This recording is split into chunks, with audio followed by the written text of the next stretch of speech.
I never imagined I would end up here alone in the vastness of the Congo, a land as beautiful as it is relentless. My name is Jean, a soldier from a distant nation sent to a forgotten conflict where the echoes of colonial wars still resonated. When my unit was ambushed, I lost my comrades, my friends.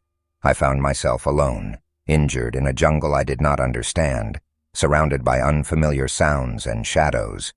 Fear was my constant companion, a persistent whisper in the darkest part of my mind. The first days were a whirlwind of desperation and survival. Without a map or compass, my only guide was the sun lazily moving across the sky. I hunted small animals and gathered unknown fruits, always fearing they might be poisonous. Water was a constant concern. I found it in streams and puddles, but always with the fear of disease. One night, as the fire crackled, I heard footsteps. I thought it was the enemy or maybe wild animals. I hid, clutching my weapon with trembling hands. But what emerged from the darkness was neither human nor beast. It was a group of natives, their faces marked with traditional paints, looking at me with curiosity and caution. They took me in their village, a collection of huts scattered in a clearing. We did not speak the same language, but we communicated through gestures and smiles. They healed me, fed me, and showed me how to live in harmony with the jungle. I learned to respect their customs, their connection with nature, their ancestral wisdom. They taught me to fish with spears, to identify edible and medicinal plants, and to read the signs of the forest. Over time I became one of them, though in my heart I knew I was not. One day while hunting I stumbled upon a patrol of soldiers. My heart stopped. Were they friends or enemies? I hid, observing. They spoke my language, but something about their demeanor made me doubt. I decided to follow them from a distance, hoping to understand their intentions. That night I listened to their conversations. They spoke of a rescue mission for a lost soldier. Was I that soldier? Should I reveal myself? But something held me back. They spoke disdainfully of the people of Congo, of their pacification missions, an excuse for their own interests. I felt a deep betrayal. They were not my saviors. They were the usurpers of this land. I returned to the village with a heavy heart. That night, under a starry sky, the village elder told me a story. He spoke of a lost warrior from another land who found a new home among them. The warrior had to choose between his past and his present, between his homeland and his new family. The story resonated within me. I realized I was no longer just a soldier. I was a protector, a friend, a member of this community. My loyalty had shifted, no longer to a flag or a country, but to these people, to this land. Months, perhaps years, passed. The notion of time faded in the immensity of the Congo. One day a rumor reached the village. The conflict had ended. The foreign soldiers had withdrawn, leaving behind a wounded but free country. I faced a decision. I could try to return to my old life, to a world that no longer belonged to me, or stay in Congo in my new home. The decision was not easy, but when I looked at the faces of my friends, I knew my place was there with them. Today I write this as a reminder of my journey, of a lost soldier who found his way. The Congo, with its mysteries and wonders, is now part of me. I have learned that family is not always blood, but bonds forged in adversity and love. I remain a soldier, but for a different cause, to protect and preserve this land and its people. The war brought me here, but it was peace that I found in the heart of Africa, in the soul of the Congo. In the years that followed, my life took a direction I never could have imagined. I became a mediator between the peoples of the Congo and the outside world. Using my knowledge of both worlds, I helped establish dialogues and build bridges where there had only been conflict and misunderstanding. With each delegation that came, with each aid group or peace negotiator, I shared my story. I spoke of the humanity I found in the village, the wisdom of its elders, and the importance of understanding and respecting local culture and traditions. However, peace is fragile. New tensions arose, threatening to tear apart the delicate fabric we had woven. Armed groups, encouraged by foreign interests, began operating in the region, endangering the village's security and its surroundings. I found myself at the crossroads of my past and present loyalties. My military training, something I had left behind, became relevant once more. We organized the village men and women, teaching them to defend themselves, not to fight a war but to protect their home. their land. It was during one of those training sessions that I saw her for the first time. She was a brave and determined journalist who had come to document the situation. Our worlds were different, but something in her gaze, in her determination, reminded me of myself when I first arrived in Congo. We grew closer, first with caution, then with growing admiration and respect. She wrote about the village, about our struggle, bringing our story to the world. And in the evenings under the stars of Congo, we shared our own stories, finding comfort in each other's presence. Then came the day when the village was attacked. Despite our preparation, nothing could have prepared us for the brutality and surprise of the assault. We fought with everything we had, with the fury of those defending their home. In the chaos of battle, I lost sight of the journalist. When I finally found her, she was wounded, her gaze fading. In that moment, I felt a part of my being break. I carried her to safety, refusing to lose another person I cared about. The following days were a whirlwind of pain and recovery. The village came together to heal the wounded, and I dedicated myself to caring for her. As I watched her fight for her life, I realized how much she meant to me, how much she had intertwined in the fabric of my life. Against all odds, she recovered. Her strength amazed me, and together we began to rebuild what had been lost. The village, wounded but not defeated, rose again, more united and stronger than before. The story of the village, of our struggle and resilience, spread thanks to the journalist's writings. Aid came not only in the form of supplies, but also support and recognition. The village became a symbol of hope, a testament to the power of the human spirit. My life, once defined by conflict, now centered on peace and love. I found not only a home in Congo, but also a family, a purpose, and an unexpected love. The war had brought me to this place, but it was in peace that I found my true calling.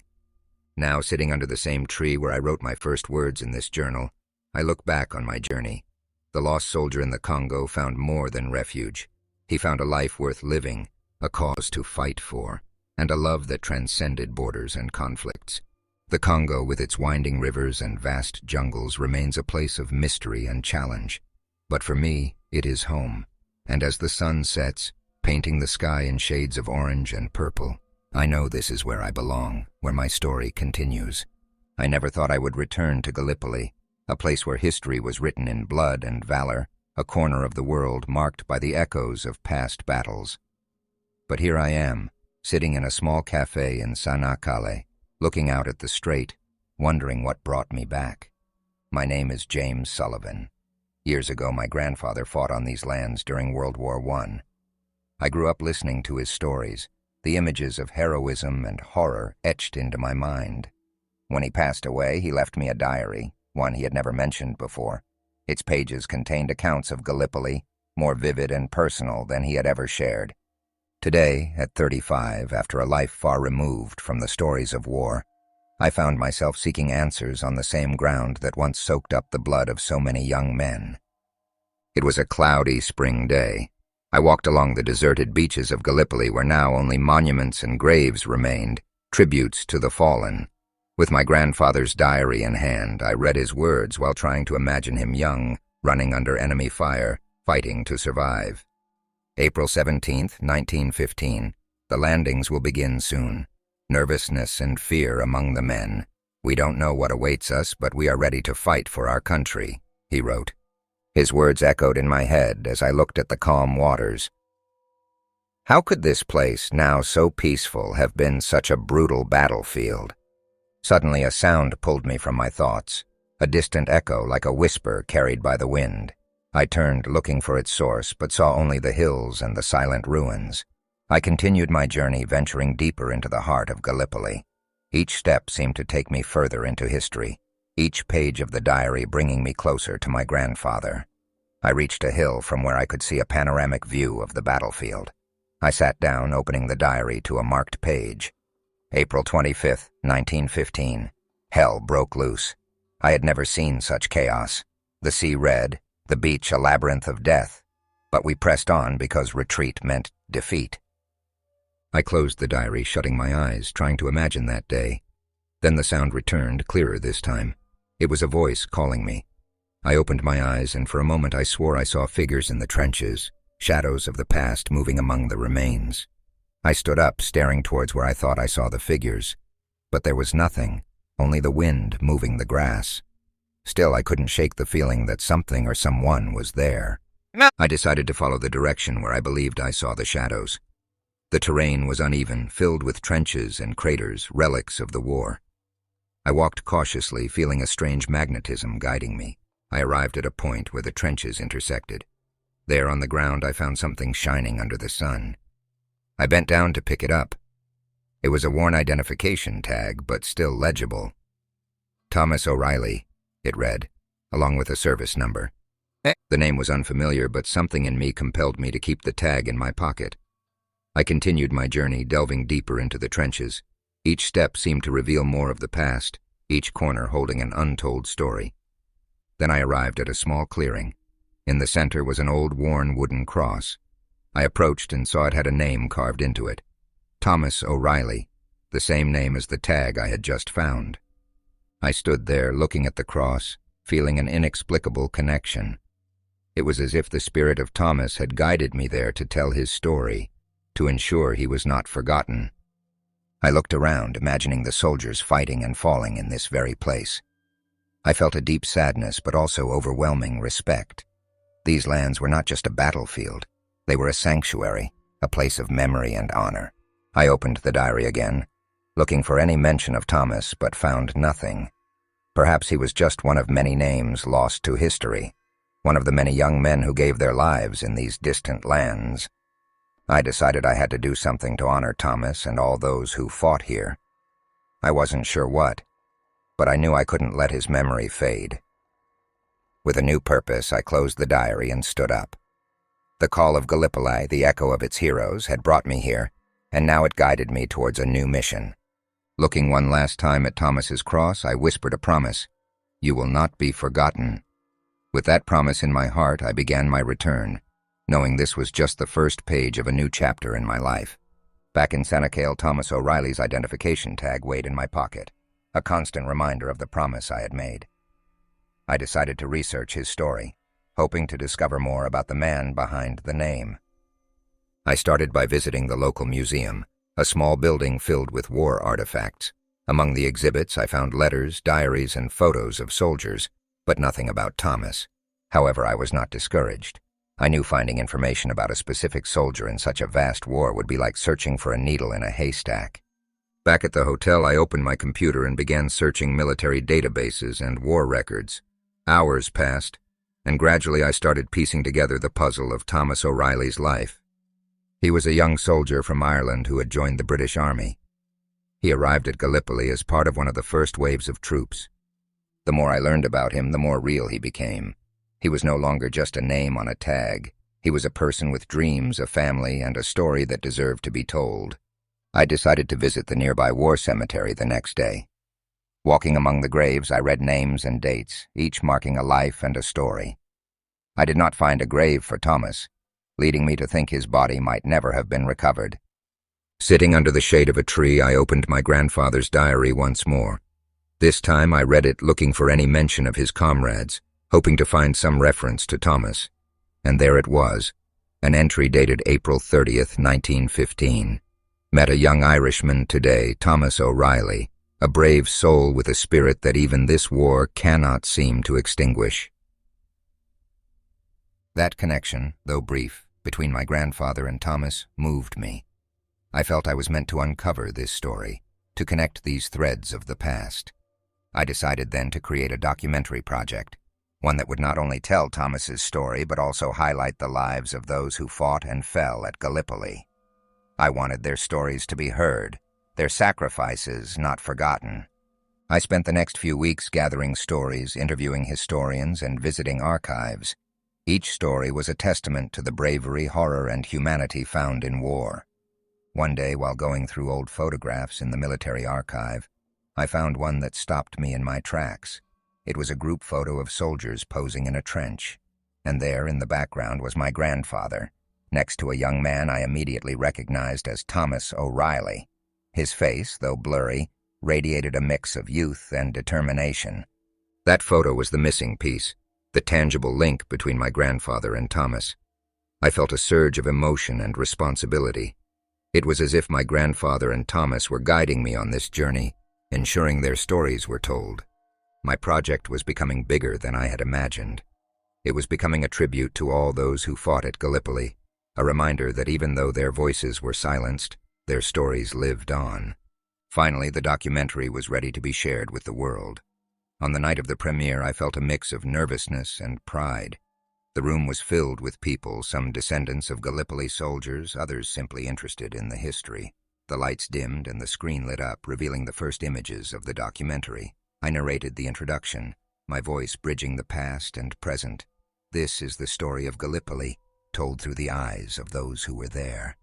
It is a story of bravery, sacrifice, and humanity amid the horror of war. It is a reminder that while battles end, the stories of those who fought them deserve to be remembered. The documentary was well received, touching the hearts of many. At the end, there was a respectful silence, followed by sincere applause. I knew I had achieved my goal. I had given voice to the silent heroes of Gallipoli. After the premiere, an elderly man approached me, his eyes filled with tears. "My grandfather fought at Gallipoli," he said. "I never knew much about what happened there until now. Thank you for telling their story." That night, as I sat alone in my hotel room, I thought about my grandfather, about Thomas, and all the men who fought on those distant fields. I felt a deep peace, knowing I had fulfilled my promise. The call of Gallipoli had been more than a journey into the past. It had been a revelation, an awakening to the importance of remembering and honoring our shared stories. And as the echo of those stories continued to resonate in my heart, I knew my journey had only just begun. The previous night had been brutal. The sound of cannons and the explosion of grenades mingled with the screams of the wounded. Exhausted, I fell into a restless sleep filled with nightmares where I wandered endlessly through a maze. Upon waking, I found myself in a place I did not recognize. I was alone, enveloped in a thick fog that barely allowed me to see beyond my outstretched hands. My comrades, my rifle, even the trenches had disappeared. All that surrounded me was a deathly silence, broken only by my own cautious steps. I began to walk, trying to orient myself, but every step took me deeper into the mist. It didn't take long to realize I was in the middle of a vast labyrinth of abandoned trenches, a maze that seemed to stretch infinitely in all directions. The paths crisscrossed and twisted upon themselves, creating a tangle of passages that defied all logic. As I advanced, the silence was occasionally broken by distant sounds, the echo of footsteps, barely perceptible whispers, the crunch of earth under the weight of something unknown. These sounds kept me in a constant state of alert, but I never managed to see anything more than the shadows dancing at the edge of my vision. At one point, I found a French helmet abandoned on the hardened mud. I picked it up, examining it with curiosity. It was dented and stained with what seemed to be dried blood. I let it fall, and the sound of metal against earth resonated strangely in the air, as if it awakened echoes of past battles. I continued walking, losing track of time. The labyrinth seemed to toy with me, leading me in circles, showing me glimpses of something that hid just out of reach. I began to wonder if I would ever find my way back, or if I would join the lost shadows that, according to stories, wandered through Verdun, forever trapped in their final combat. Then I saw him for the first time, a German soldier as lost and disoriented as I was. We stared at each other through the fog, each evaluating the other. There was a moment of tension, an instinct to fight that gripped us both, but fatigue and confusion kept us immobile. Finally, he spoke in broken French, asking where we were. His voice sounded tired, and in his eyes I saw the same fear and bewilderment that must have reflected in mine. I decided to respond, and thus began an unexpected conversation. Despite being enemies in that place, we were simply two human beings trapped in an endless labyrinth. We decided to join forces, at least temporarily, to find a way out. As we walked, we shared stories of our lives before the war, of our families and dreams. It was strange how the war had brought us to that point, enemies turned companions in misfortune. As we advanced, the labyrinth began to reveal its secrets. We found remnants of old battles, rusted weapons, and diaries worn by time. Each object seemed to tell a story, a memory of the tragedy and heroism that had permeated that place. At one point, we discovered a series of underground tunnels. They were narrow and dark, barely illuminated by faint rays of light filtering from above. My German companion suggested they might be an escape route. Cautiously, we entered the darkness, guided by touch and intuition. The tunnels were a labyrinth in themselves, but as we progressed, we began to notice a pattern in their design. They seemed to lead us towards something, a center that we instinctively knew was important. After what seemed like hours, we arrived at an underground chamber. In its center was a table covered with maps and documents, illuminated by an oil lamp that still burned dimly. The documents were written in various languages and spoke of strategies and battle plans. Among the papers, we found a diary belonging to an unknown general. Its pages detailed a secret operation, a plan to create a labyrinth of trenches that would confuse and disorient the enemy. But something had gone wrong. The labyrinth had become uncontrollable, an entity in itself, trapping friends and enemies alike. As we read, a chilling understanding dawned on us. Verdun was not just a battlefield. It was a trap, a puzzle designed to consume all who dared enter. With this new knowledge, our goal became clear. We had to find the exit from the labyrinth, a path that would lead us back to reality, away from this endless nightmare. Guided by the maps in the diary, we began to plot a route. It was a difficult path, filled with obstacles and hidden traps. But hope drove us, the hope of seeing the open sky again, of breathing air not tainted by fear and death.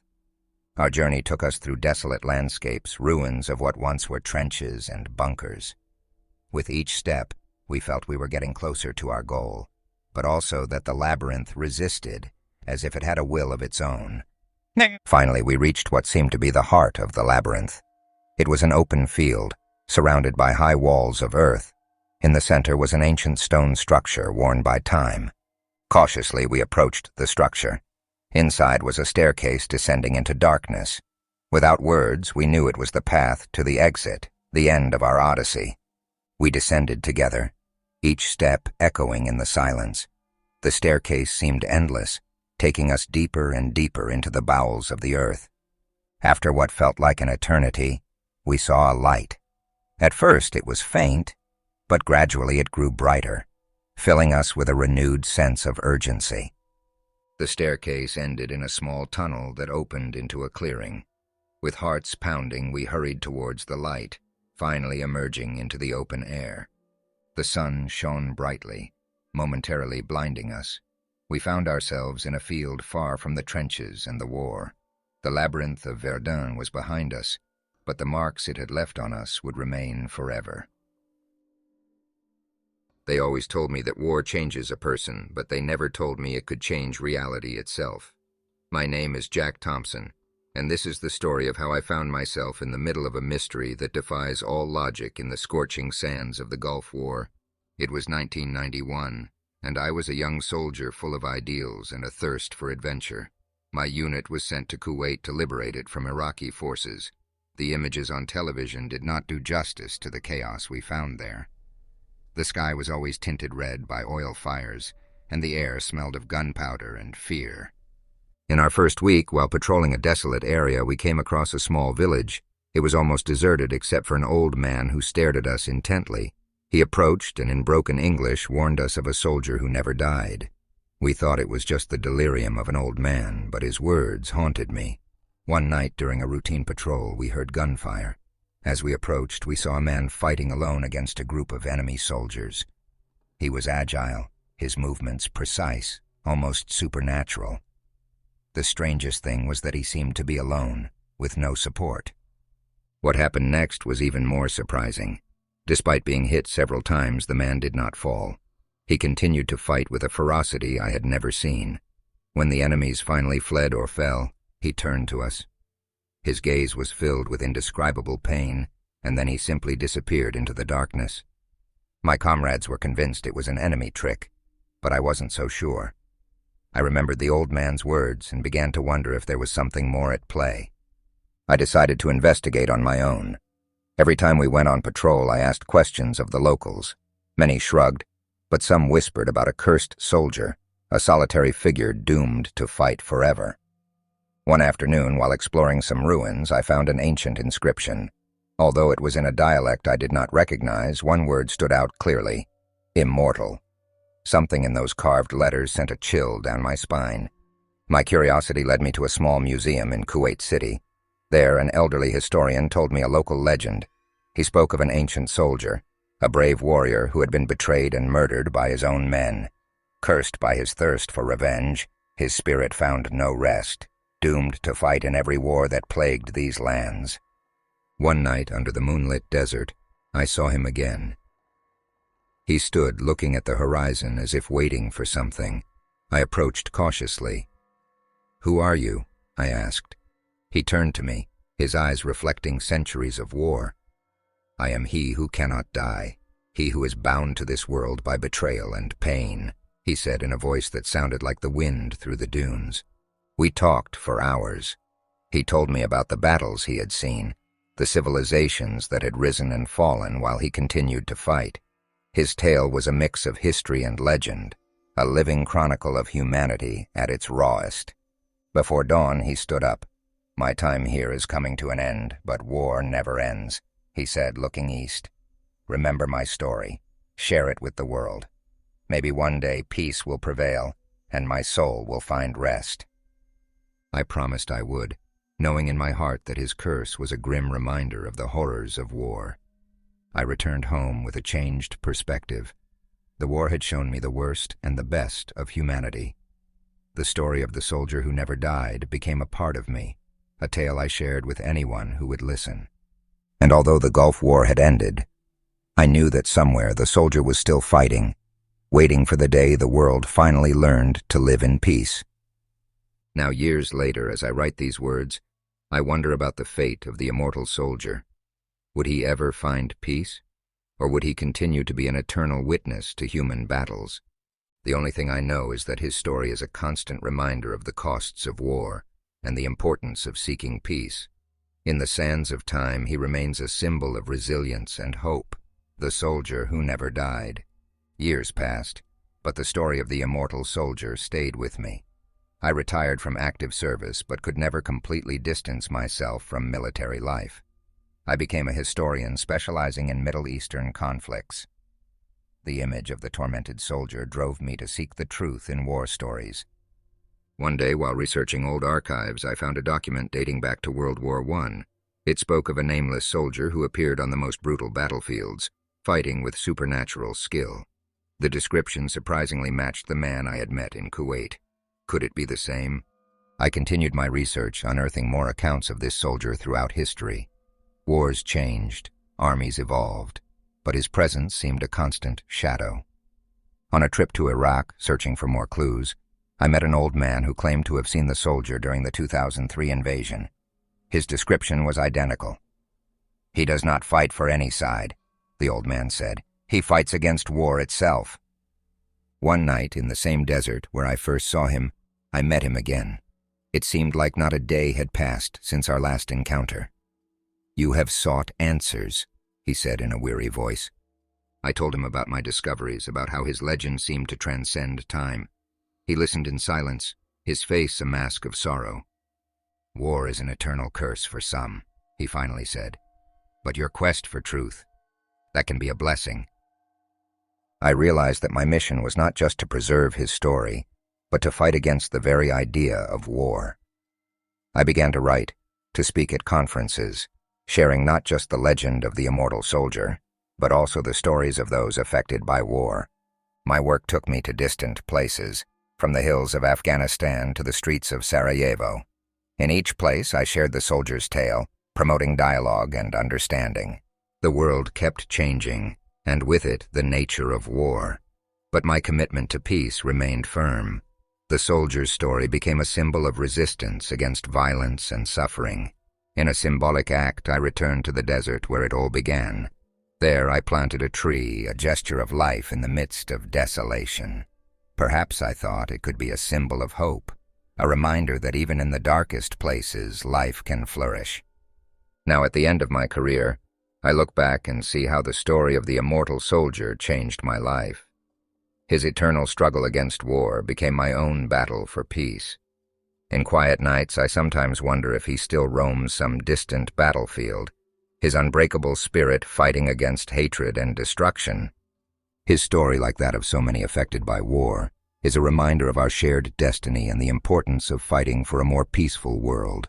In the story of the soldier who never died, we find the tragedy of war and the eternal hope for peace.